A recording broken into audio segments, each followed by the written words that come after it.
because AI is so good at scripting, at storyboarding, at writing articles, all of these things take so much like pre and post-production time, but that stuff in the middle, that's the human part. That stuff in the middle where we're out there and we're building relationships. And we understand that the EOD airmen or the firemen, you just got to know how to build those relationships. You got to know how to be the human in the loop. You got to know where interpersonal communication comes in, that emotional intelligence that AI is not going to replace.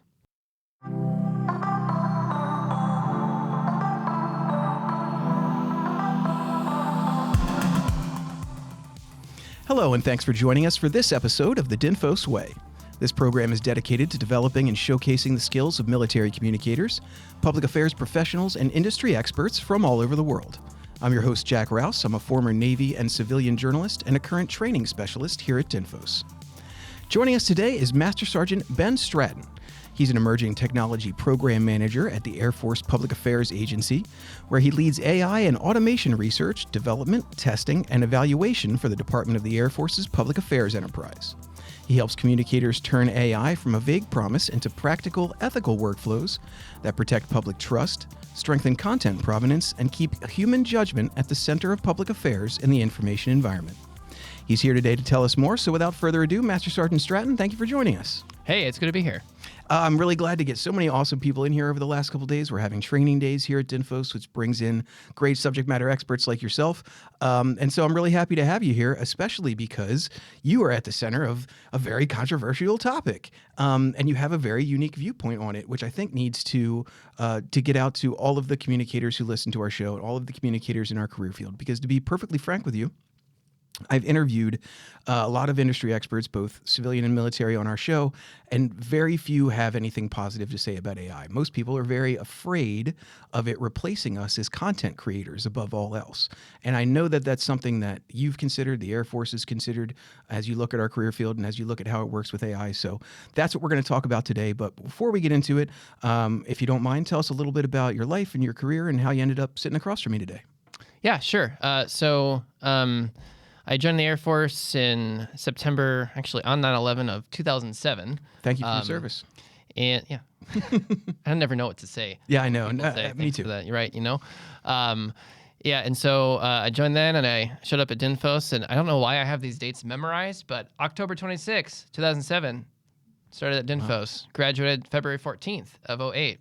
And then my first base was Minot Air Force Base, North Dakota. This was, roughly 6 months after, we decided to ship 2 B-52s loaded with nukes down to Barksdale across America. And so that was really fun, showing up and the media still questioning everything about the Air Force and our mismanagement of the nuclear enterprise. It was an interesting time to be a communicator. It was an interesting time, yeah. Especially too, I'm an E3 showing up at Minot, and 2 months in as a 3-level, as an apprentice, DINFOS fresh grad, I had to respond to the Emergency Operations Center, which for the missile wing, they called it the Missile Response Cell, and for a downed helicopter. I called my tech sergeant and was like, hey, what, are you sure you want me to go to this? You got this, Airman Stratton. And I did, because DINFOS set me up. DINFOS trained, so I'm a DINFOS trained B-Pass-W grad. Came in as a writer. So they trained us in all the things that the PIOs are trained on. We're trained on camera interviews. We're trained on how to write a media advisory, a press release. We're trained on ComRel. We're trained primarily how to write stories, but we're trained on all those other things that are important, and I could do it. So after lots of different crisis comm situations at Minot, I went to Kunsan. I was there for a year, and I ran the internal information and social media program in 2011 at Kunsan, so social media was still pretty new. And then from there, I went to Fairchild Air Force Base, where I met, I just saw him in the hallway, J.G. Buzanowski. Mm-hmm. Cool dude. Great instructor here. Amazing dude. Yeah. Love him. Really great writer. And we went through a Navy Growler crash incident while I was at Fairchild. I don't know why. I feel like crisis just follows me. So all sorts of crises at Fairchild, and moved on to Misawa Air Base in northern Japan. Hey, that was my first duty station. Yeah. Yeah, loved it there. Gosh, I'd go back in a heartbeat. It's my favorite. Love the wild weasels. Yeah, man, for sure, 100%. Yeah, so I spent 4 years at Misawa. My first 2 kids were born in Misawa, and then PCS to the U.S. Air Force Academy in Colorado Springs. And I was there for almost 5 years and saw a lot of change. We went through a CPI, continuous process improvement, where we had to merge 2 different directorates, we had an 06 and a GS15 that both reported to the 3-star, and then all of a sudden we had to create one voice, one organization. And so worked through that change management, and was the senior enlisted leader for that. It was an interesting time, and the Academy had its fair share of news through that time. And now I'm sitting at the Air Force Public Affairs Agency, emerging technology. And throughout my time, my first deployment was with the Navy. I'm a proud shellback. And Love to hear that. Yeah. So I'm a few airmen who own a Navy and Marine Sea Service ribbon. Heck yeah. Was deployed on the Comfort for a continuing Oh, promise on in the 09. Comfort too. That's cool. Yeah, I know it rolls a bit with that single bit. prop, but Smaller than people think it is. yeah. And I mean, living in those berthing areas, it really taught me to appreciate everything I have in the Air Force. And I was also deployed in 2013, Al Udeid in Qatar. And while I was in PACAF, I've had a few trips to different countries. I was on the first air contingent back to the Philippines in 2016, where we went down there with the A-10s and the HH-60s, and we did CSAR, combat search and rescue training with the Filipino Air Force. That's awesome. Got to fly into a volcano. That was cool. Jeez, man, you've had a very cool career. I have had a cool career. Sorry if I'm going too long on the things. I love it. That's all such great experience, because that means to everyone who's listening that you are vetted. You're a DINFOS grad who's done a lot of work in a lot of really interesting places and has been a part of this career field for a long time, which is the point I wanted to get across to folks, so that when they hear your opinions on this, they know it's coming from a perspective of someone who is one of us. So with that said, with your huge career that you've had so far, when did you realize that AI was becoming an emerging trend and it was something that was going to become of use to our career field? It was probably somewhere between 2022 and 2023 when I was at the Academy, and I had to step in as the acting director for marketing for the Air Force Academy, and we were using Grammarly. And Grammarly started integrating AI into it. And so, like, when we were producing articles or we're producing social media content for the Air Force's 3rd largest social media platform, we were using Grammarly. We were using AI to help us edit. And if you really think about the history of AI, we've had AI since the 1950s. But generative AI came onto the scene in 2023 when ChatGPT became super popular. It really kicked off, right? So, but when you look at our Adobe products, and if you've ever been, and I assume you have, if you've been in Adobe Bridge and you've ever clicked Auto Enhance or Auto Levels or Auto White Balance, it's AI. It's an algorithm. It's machine learning. So we've been using AI technically for a very long time. We just haven't been using generative AI, and that's the new thing that everyone's scared about. But we have to answer the question, why? Is it because you don't understand how to use it, or is it because you're truly scared about what AI is going to bring? I think it's a combination, to be perfectly honest with you. I think it's everything that you just mentioned, and I think that the biggest fear is that most of us, at the end of the day, we are content creators, regardless of what we're doing, whether we're writing an article or producing a photo or shooting a video or any of those things, right? We're creating content of some kind. It's what we love to do. It's our passion.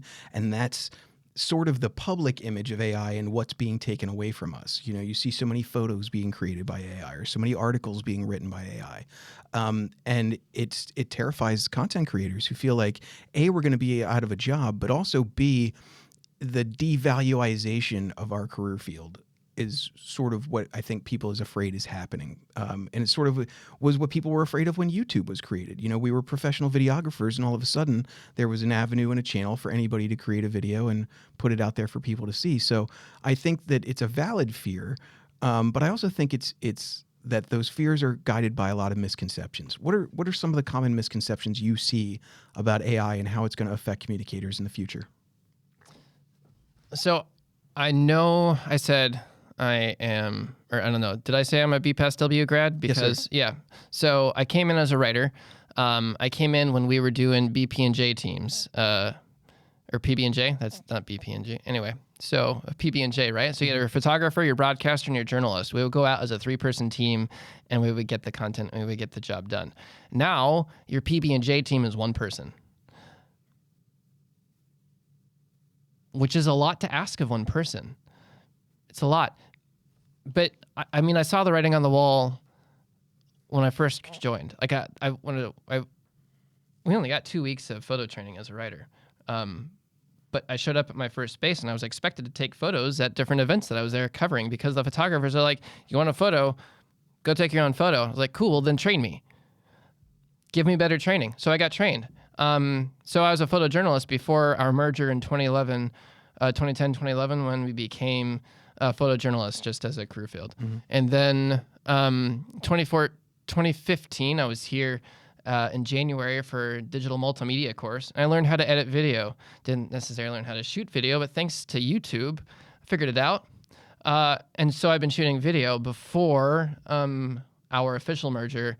Was it 2019, 2020 timeframe when we became the X6, the 1 PB&J airman. So I understand what it takes to get content. I understand how much time it takes to get content, but I understand as a social media manager or as command information N2IC, I understand that sometimes we don't have that much time. Sometimes our boss tells us, hey, I need, for instance, when I was at LUD, I was producing roughly 5 articles every week as a photojournalist. I was producing 5 articles with photos. And then I would grab the broadcaster and we would go do stories together. But it's a grind. There's a lot to get done. But what if we could pivot? This is our moment. This is our moment in history. This is our industrial revolution. The 1900s had theirs. It was all about manufacturing jobs changing. It was all about how things were built changing. This is an information revolution. This is all about how public affairs, how communicators are going to change. We have the opportunity to own that change. If we sit back and we're scared, we don't get to own the change. But if we embrace it, then we get to own where AI is used. And that's the important thing we have to look at here. Don't be scared of it, because if you're scared of it, you're going to get owned. If you embrace it, then you get to control it. That's what we have to do. That makes sense. And you're right, because regardless of our feelings about it, it isn't going anywhere. A large part of what you guys do over there is not just coming up with cool AI tools to use in our career field, but it's discussing and coming up with ways to use it responsibly. So what does responsible AI use look like to you for a day-to-day use for a communicator? Whenever you use an AI tool, you have to use it ethically, first and foremost. And you have to understand how will using this tool impact the public's trust. And we do that by embracing content provenance. Adobe has talked about that and has been a key leader in the content authenticity initiative. We have Divids that embrace C2PA and all of that we get with provenance built into Divids in our historical records now. I think Mr. Betts was talking about 5.8 million records have been updated to support C2PA. So how do we prove to the public that our stuff is true? It's by embracing the provenance, by showing the receipt of record on how the content was created. Should we use AI to create content? In the right moment, in the right time, in the right place, because it can save us time. And in the Air Force, we're embracing where we're using AI. We're embracing AI in writing articles because that takes a lot of time, that you could be used to train or work on crisis comm training, or most PA shops in the Air Force at wings, most airmen sit in command information in the content production. So 70% of shops sit in command information. That other 30% is doing media, is doing ComRel, is doing crisis comm, it's doing admin, it's doing plans and programs. That's a lot of things to get out of 30% of your shop. But what if we can use AI in this moment, in this pivot, to reshape, to refocus where we put the humans? We use AI, what AI is good at, with effective prompting of AI. We use AI where it's good at, and we put humans where they're good at, because humans are great interpersonal communicators, even if we're introverts. Sorry, you can't see me raising my hand, but super introvert. I'm going to go home. We all end up in public affairs. Isn't that funny? It's funny. Right, yeah, right? All these introverts in PA, put on the PA hat, and all of a sudden you can talk. Yep. Yeah, so if we rethink and we reshape where we put the humans, we have to put the humans where they're really good at. Historical documentation cannot be done by AI. Historical documentation can only be done by the human on the flight line documenting that aircraft or tank or ship. I won't call it a boat because that would offend some people, right? So we have to understand where the humans can be the most effective and where AI can be the most effective. And then think about when we're writing our comm plan and we're building out the campaign, this isn't just an article, or this isn't just one video story. This is a video story that, hey, maybe the media would be interested in this article or this story. Maybe this is an opportunity for us to bring in the honorary commander associated with that unit so they can see that unit in action and be part of that moment. This is bigger than just one story. This is taking our PA shops and using everything that PA is good at, not just content production. You said a lot of great stuff there. There's a couple of things I want to touch on. First and foremost, the importance of the digital provenance, because we need to maintain that credibility. There's been a huge, I would say, worldwide backlash almost to AI-created content. People, generally speaking, aren't fans of it, I don't think. But with that said, there's moments for it to be used. There's moments where it will provide value as a whole. Now, with that said, how do we maintain that credibility by telling the public when we're using AI, how we're using AI? What receipts do we have that we're going to present to people so that they know this was human created or this was partially made by AI? Or sort of what does that look like as you guys are developing your rules and regulations? So I had a question during my briefing earlier, and they talked about what if my audience hates AI? What do I do then? I said, then give them the human content. That's why we build a campaign. We build a communication plan. We build PAG. We develop the wholesome PA build out of how we address this. And we have to think about our audiences. We have to think about where, like I was saying earlier, we have to think about where human content is important, and then we show the content provenance that ensures public trust, right? If we can't show where the content came from, then what are we doing? It's showing the receipt, showing how it was developed. And say you write an article and use AI to write the draft, but AI doesn't have one white common access card. The AI doesn't have release authority. Humans have the release authority. So use AI to draft to speed up the time to write the comm plan, to understand the big picture, feed it your commander's priorities, feed it higher headquarters priorities. What are our lines of effort here? And it's really smart about connecting all of that together, right? But what AI isn't good at is actual creativity. AI can write creative stuff, but it's based on human creativity. AI isn't great at necessarily, like humans over time, what has made us the best animals on the planet, right? It's our brain. Yeah. It's our ingenuity. We come up with so many amazing things, like we created AI. So let's use it. We created AI to make us more effective as human beings. So if we embrace it, and like I was saying earlier, if we use it effectively, ethically, and with provenance to show receipt of record.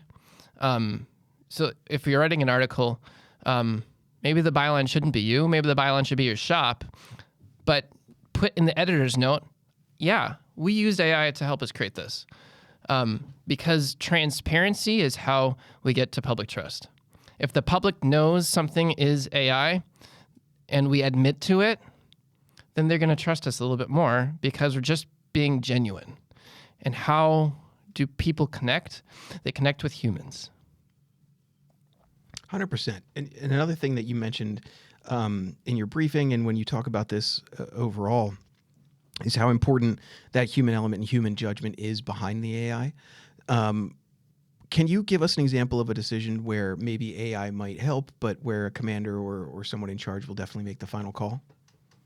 Say you're sitting in the Emergency Operations Center. You're serving in the Emergency Support Function 15 as PA. You're sitting next to JAG.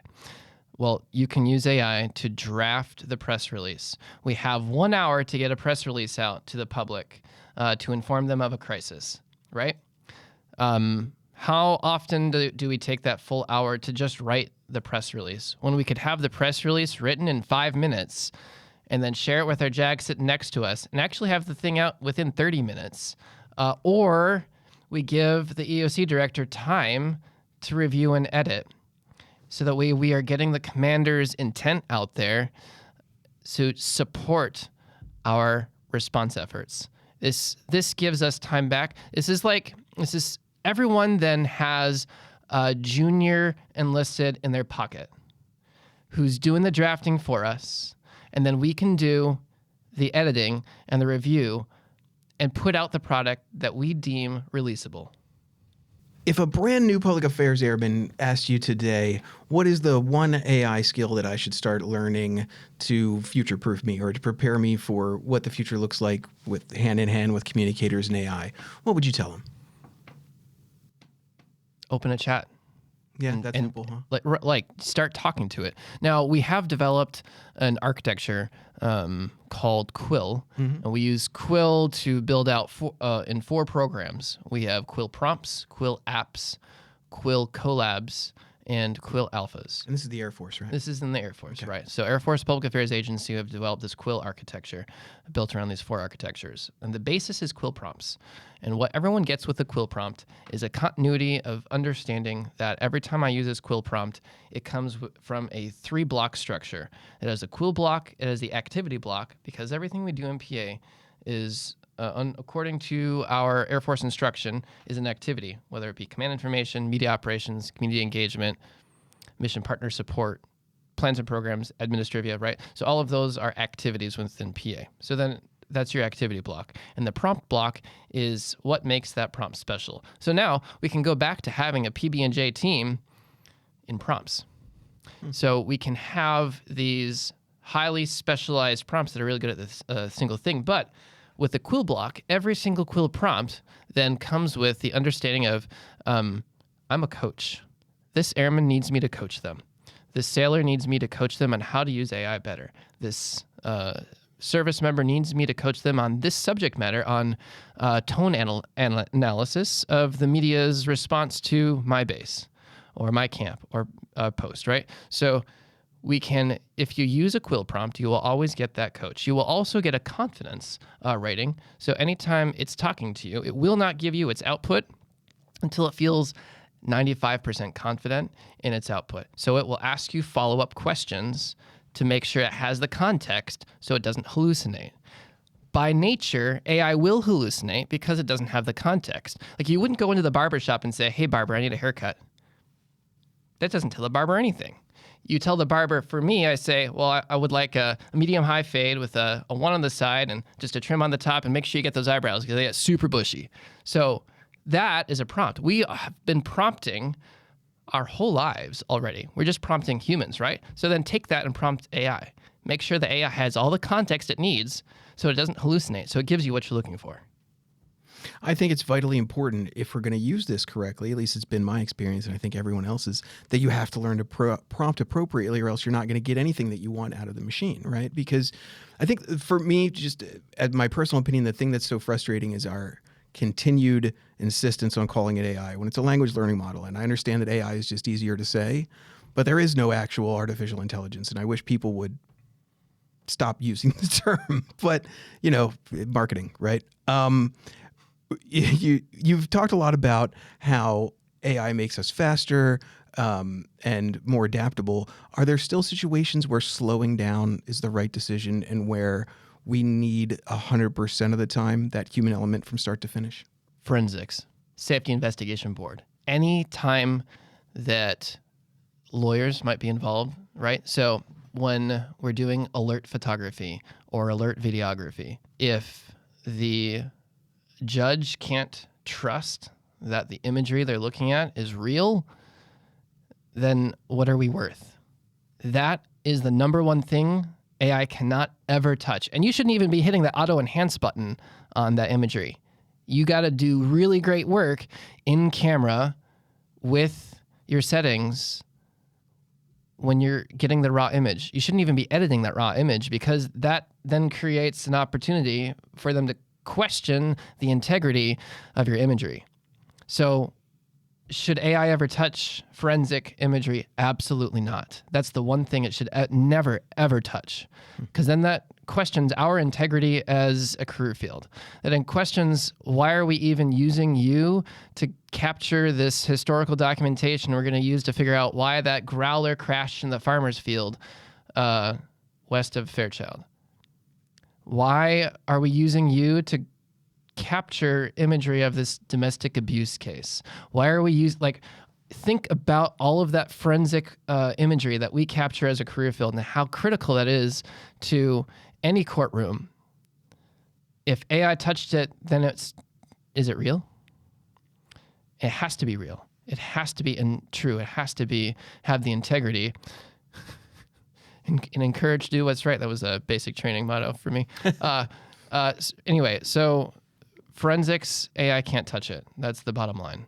That's where we have to draw the line. Trust, I think, is everything in communications, especially military communications. And for folks who don't know, it's the DINFOS motto, strength through trust. And so you've mentioned the steps that we're going to take to maintain digital provenance and how we're going to inform our audiences when we use AI, when things are created by AI. And of course, we have to do that. If you are an audience member, or as a person who's an expert talking to our audience, what other ways would you tell them to look for, to keep an eye out, to know when things are human created, when things are AI created? What should they look for? It's so hard right now, and this statement is something that is, I think, the scariest thing that we have to consider. Every AI we see today, every AI deepfake or every AI video or content you see today is the worst it will ever be. Yeah, isn't that terrifying? And it is amazing. It is so hard to tell. They finally got Will Smith eating spaghetti down. Right. I saw it. And it looks like the dude's actually eating spaghetti, right? It doesn't look like he's got 5 bazillion different fingers who are going all sorts of crazy things with it, right? So how do you tell what's real and what's not real? I think it's too hard to tell right now. Unless, as communicators, we admit when we use AI. If we say we use it, and then when we don't say we used it, then hopefully people will start to trust, okay, cool, this is a real thing that I'm looking at. Because Air Force PA said this is a real thing. Because whenever they do use AI, they say they use AI. And I mean, you're right, that's so hard. But one of the briefings I saw yesterday, I said that public trust is all-time low, and it keeps getting worse and worse. And in 2024, they did a survey and found 46% of Americans trust what the government says. 46%. How do we combat that? And that was already trending before AI hit the scene. How do we get the public's trust back? And I think that's a great topic for a working group. I don't have the answer. Yeah. Well, I think it's changing the perception, like you just said. It's by doing what we are continuing to do and planning to do in the future, which is tell people when we're using it and tell people when we're not. And once we establish that trust, I think it's easier to maintain than trying to create it out of nothing, which is what we're trying to do right now. But as long as we start the standard at "will tell you" and move on from there, I think that will become the accepted standard. And I'm real proud of Adobe for doing the exact same thing.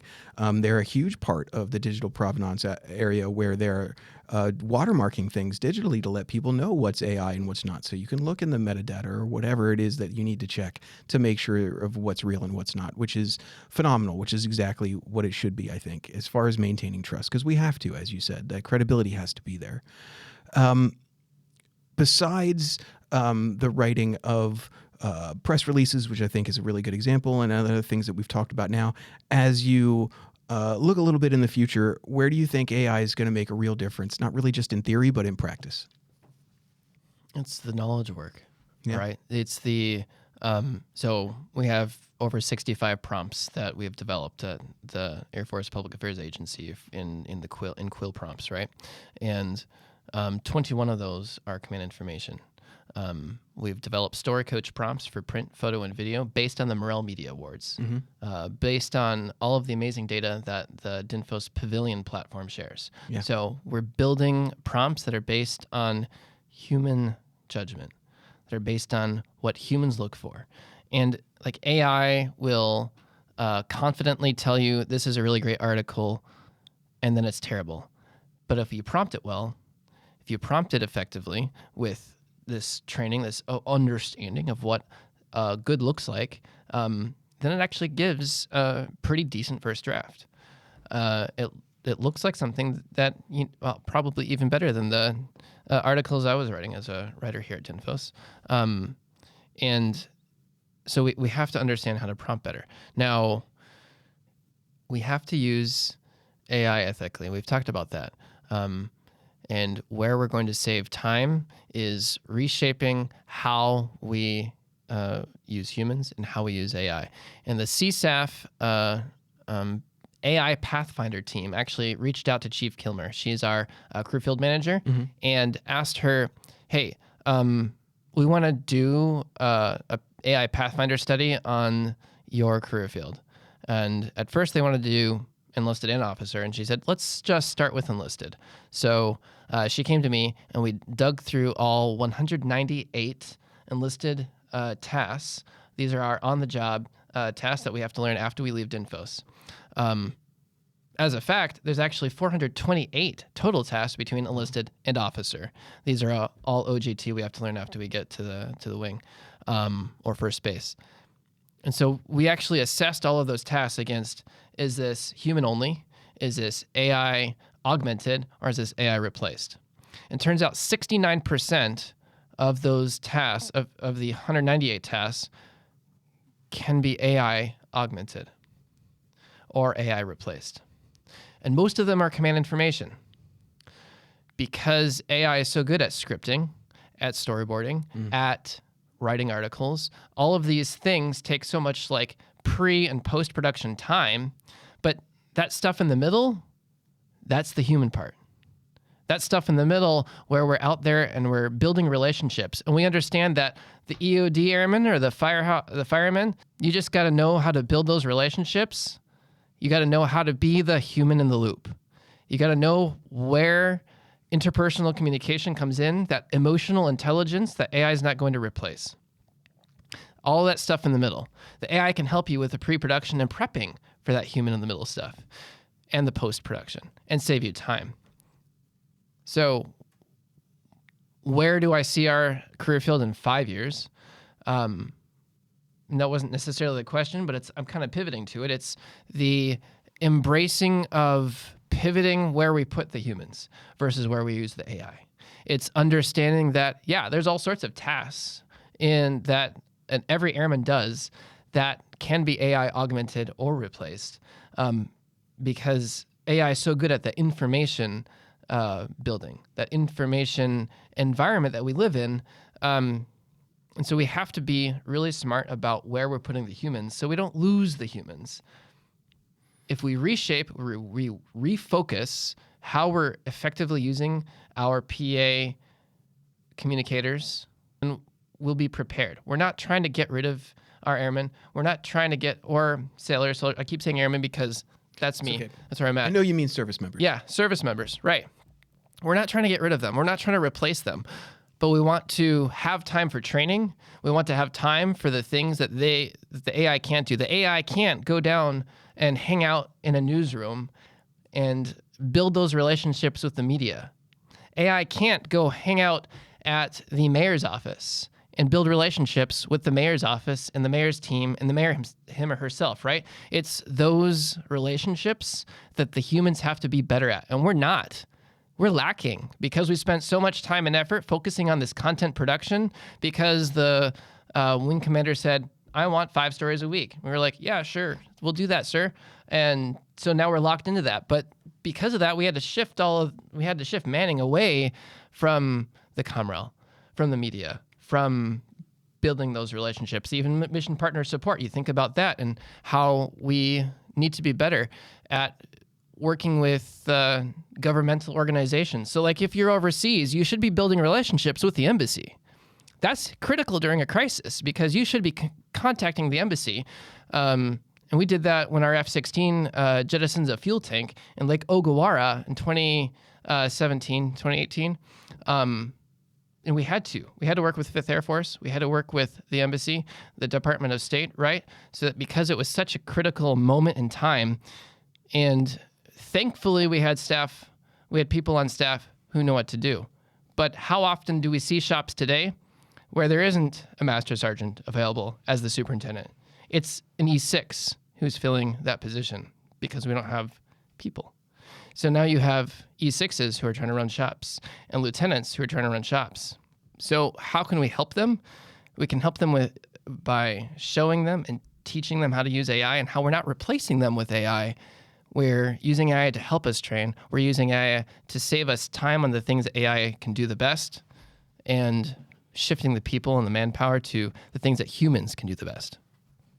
I think you've said a lot of things that people wanted to hear that people hadn't really considered in our career field, and some things I know I hadn't as well. So thank you for that.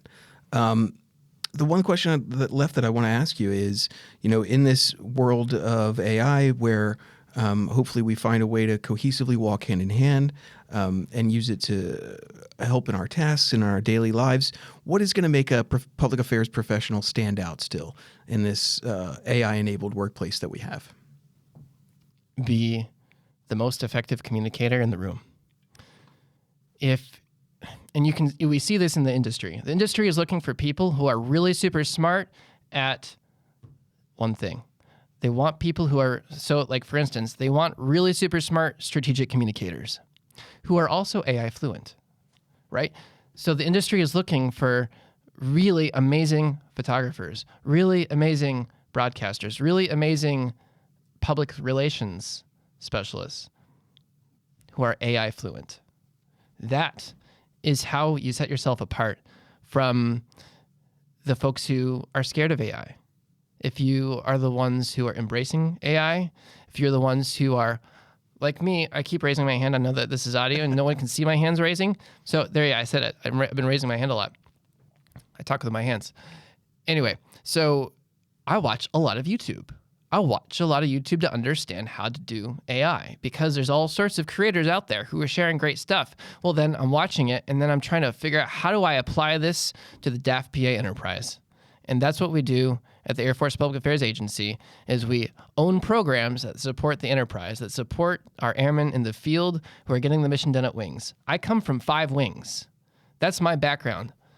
I come from 5 wings, and many of them, so when I managed the budget at Misawa, our annual O&M was $10,000. So I come from a background of how do we do this and it doesn't cost us any money? Well, that's where the quill prompts come in, and you're using Gen.mil, it's already provided, and we think about how do we use the contracts that we already have available to us.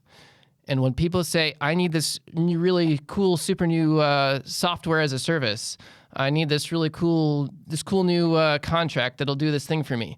Well, can we do it in Office 365? We have a Jella contract for that. Yes? No? Okay. Well, can we do it in Adobe? Because we have a great contract with them. And we can probably do in Adobe.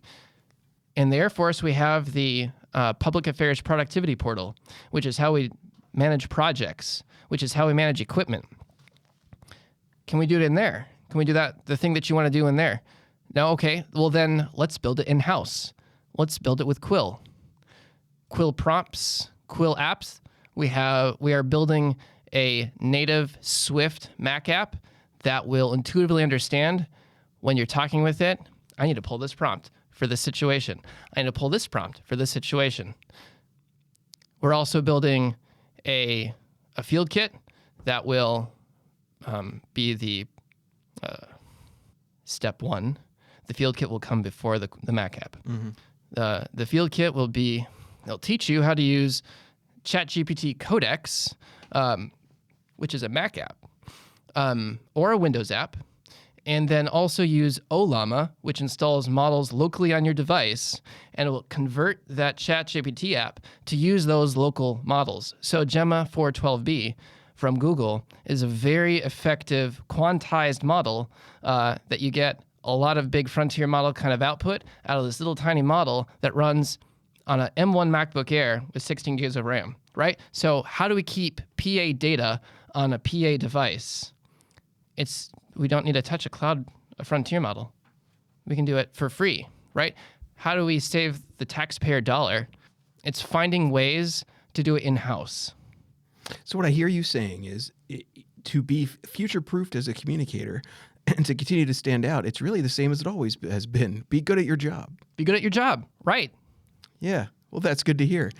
Master Sgt, you've actually really given us a lot to think about today, and I think most importantly, have taken away some of our fears, both mine and some of the listeners I know. So I really appreciate your time here. I look forward to having you on again as you guys continue to develop your strategies and plans for the future on how AI is going to help us. Is there anything else you wanted to add? Maybe I forgot to ask you, or anything else you think maybe the listeners would need to hear? No, I'm really grateful for this opportunity. I'm grateful to Chief Scaff and the War Media Activity for inviting me out to DINFOS training days. I'm grateful to everything that DINFOS set me up for throughout my career as a really great foundation. So just happy to be here. Man, we're happy to have you. Thanks so much for coming on. Again, I look forward to having you back in the future, and I appreciate it, and I hope you have a great time for the rest of the training days. So thanks so much. Yeah, thank you.